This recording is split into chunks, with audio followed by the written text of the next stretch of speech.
El Tribunal Oral Penal de Santiago condenó definitivamente a 5 años de presidio efectivo a Hans Niemeyer por porte de artefacto explosivo. El sociólogo además deberá cumplir otros 300 días en la cárcel por los daños que causó a la sucursal bancaria, donde en 2011 instaló una bomba. Vamos a conocer más antecedentes al respecto. Tomamos contacto con Rodrigo Román, abogado defensor de Hans Niemeyer. Abogado, gracias por este contacto. Hola, buenas noches. Buenas noches, abogado. Ya sabemos que usted no está muy contento con este fallo. ¿Por qué? ¿Lo considera desproporcionado? ¿A qué atribuye aquella desproporción? Mira, con el correr del tiempo, durante la tarde, efectivamente, hay más tranquilidad en la defensa. Hemos podido conocer hace pocos minutos el contenido exacto, completo de la sentencia. Y efectivamente, lo que nosotros advertíamos, falta fundamento jurídico para sostener el quantum de la pena que se ha determinado respecto a la participación culpable que habría tenido Hans Niemeyer. Yo creo que es importante hacer presente que la imputación propiamente tal respecto a Hans Niemeyer, por un lado estaba por parte del Ministerio Público, los querellantes UDI y el Banco de Crédito de Inversiones aspiraban a una pena de 19 años de presidio, y por su parte el Ministerio del Interior aspiraba a una pena de 30 años, entendiendo que estábamos en presencia de delito de carácter terrorista. Entonces lo primero que es importante despejar para quienes escuchan esta nota es que si bien hay desazón en la defensa a propósito del quantum de la pena, hay tranquilidad porque en primer lugar se quedó demostrado una vez más, por cuarta vez consecutiva, que en Chile a buena hora no tenemos terrorismo, y eso lo han demostrado ya 4 tribunales orales en lo penal en Santiago, en el citado caso Bomba, lo que fue el caso de este chico Petronelo, luego Carla Verdugo, y por cuarta vez respecto de Hans Niemeyer. Por lo tanto, hay tranquilidad en esos términos, porque finalmente lo que se determina con suerte es que mi representado habría participado en uno de los 4 delitos, y lo que la sentencia del tribunal descarta también son la comisión de los otros 3 delitos, porque efectivamente lo que nosotros sostuvimos durante el juicio es que aquellas imputaciones no eran más ni menos que especulación de parte de la inteligencia policial. Ahora abogado, lo que respecta a la sentencia propiamente... Sí, abogado, usted hablaba de exceso de penalidad, una desproporción en la pena, pero ¿no le parece grave o digamos más bien que corresponden para quien porta un artefacto explosivo en términos del impacto que tiene eso a nivel de la opinión pública? Es que mira, si analizamos aquello, en primer lugar a mí me corresponde como abogado analizarlo a la luz de lo que establece nuestro ordenamiento jurídico. Y a este respecto es importante señalar que nuestro Código Penal establece distintas figuras las cuales se pudiera encuadrar sin ningún problema la conducta delictiva que se le imputa a Hans Niemeyer, dentro de los cuales encontramos, por ejemplo, el delito de daños, que tiene una pena asignada bastante baja, lo que dice relación con las penas que contempla la Ley de Control de Armas y Explosivos. Asimismo, el propio Código Penal establece dentro del párrafo de posibles estragos el porte de bombas explosivas, cuál sería el caso, con una penalidad también muy por debajo de lo que establece la Ley de Control de Armas y Explosivos. Porque finalmente el mayor o menor impacto, digámoslo, dice relación con el tratamiento comunicacional y político que ha tenido este tema desde el avenimiento particularmente de este gobierno de derecha, que hay que recordar que desde el año 2010 se la ha jugado por instalar el fenómeno del terrorismo en Chile. Entonces, la asimetría que hay entre la pena hoy día que se le impone a Hans Niemeyer y lo que conoció la sociedad entera hace una semana, que los principales gerentes y ejecutivos de las farmacias chilenas, a propósito de la sinvergüenzura que cometen con cientos de miles de chilenos, la sanción para ellos fue una clase de ética profesional, mientras que la circunstancia de la comisión de un daño en concreto resulta sancionado con una pena de 5 años. Sí, abogado, entonces, si eso tiene una explicación, por favor, que se diga. Abogado, pero lo que decían, por ejemplo, la Fiscalía en ese caso es que no había un marco legal para castigar efectivamente con penas mayores aquellas conductas de colusión. Y es algo similar, no quiero hacer ningún paralelo ni comparar las situaciones, pero es una argumentación similar a la que dice el fiscal aquí, que es muy difícil comprobar y acreditar los delitos terroristas. No descarta él que esto sea terrorismo. O sea, mira, en Chile desde el año 2005 a la fecha se han sucedido casi 200 episodios de similares características. Sí. Yo no sé si en Chile alguien tiene el temor justificado de ser víctima de un delito que resulte de un artefacto explosivo, o la gran mayoría de la gente tiene otros temores, particularmente de enfrentarse a un cajero automático, por ejemplo.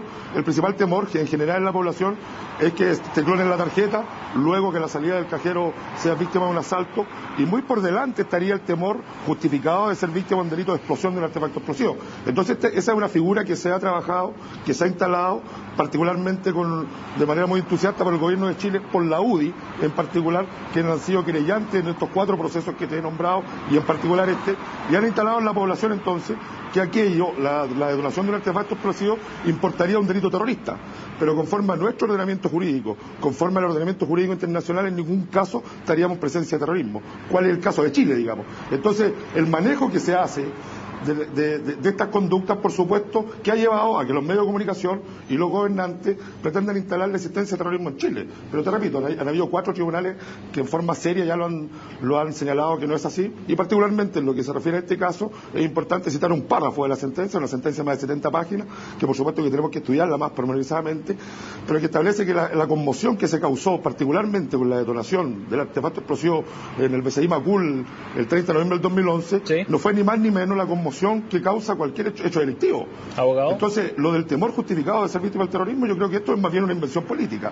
Abogado, respecto a ese punto que me interesa mucho, usted habla de fundamentos políticos detrás de todas estas causas.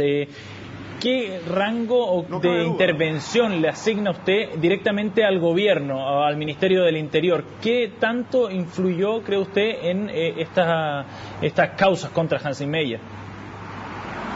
Mira, yo no soy analista político, pero en el desempeño de mi profesión he podido conocer, por ejemplo, el caso en mayo del año 2010, cuando el gobierno de Chile instaló el primer supuesto caso de terrorismo en Chile, con el caso del ciudadano pakistaní, que todos conocemos en qué terminó dicho fiasco. Luego fue el llamado caso Bomba, que por excelencia también fue lo más rimbombante, y todos también sabemos dónde terminó.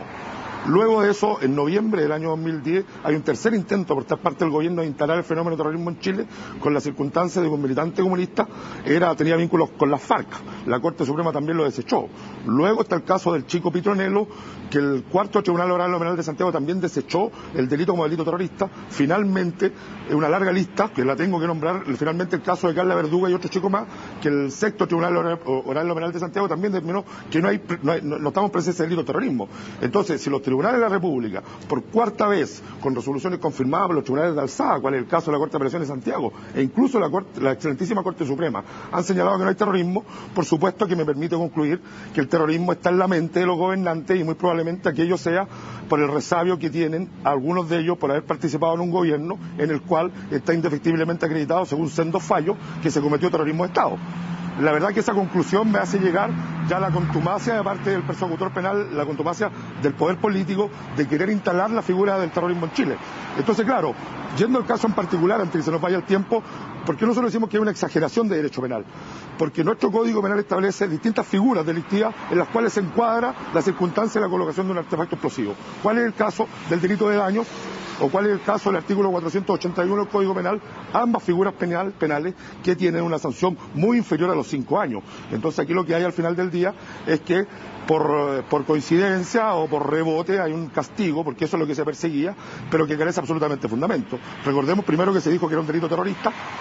Luego se desdicen de aquello, y hoy día está contento y festinando la Fiscalía porque logra una sanción con pena efectiva, pero esta pena efectiva carece de fundamento jurídico. Nosotros entendemos que tiene un fundamento político, porque el Estado necesita en fondo de sancionar con severidad este tipo de conducta, porque si no, de lo contrario, seguirían haciendo el papelón que están haciendo hasta hoy día. O sea, usted dice que la sanción hoy día a Niemeyer está determinada precisamente por los juicios fallidos anteriores. Yo entiendo que gran parte de eso tiene que ver con aquello, porque efectivamente la presión política es importante y por supuesto que los jueces no logran finalmente abstraerse absolutamente de aquello. Abogado, ¿qué es lo que sigue ahora por parte de la defensa de Hansi Meyer con el juicio?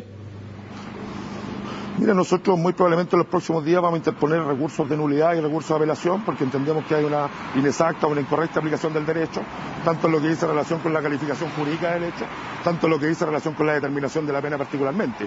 Particularmente con lo relativo a este último acápite, que es la determinación de la pena, nosotros creemos que se han transgredido las normas que gobiernan la materia, que dice relación con cómo se debe determinar el quantum de una pena. Acá, de manera increíble, el tribunal absuelve a Hansi Meyer de 3 delitos, lo condena por un delito común y le pone el máximo de la pena a esa conducta, careciendo absolutamente de fundamento, teniendo en consideración, por ejemplo, que a Hansi Meyer le favorecía la atenuante y la irreprochable conducta anterior, que a él o a cualquier ciudadano le favorece al momento de determinar la pena pena y la pone en el grado inferior. En este caso, de manera inexplicable, se ha determinado una sanción de 5 años, también se ha negado un beneficio que él está en condiciones de cumplir a propósito de su irreprochable conducta anterior, y nosotros creemos entonces que la sanción ya se aleja del fundamento jurídico y más bien pasa a tener un fundamento político.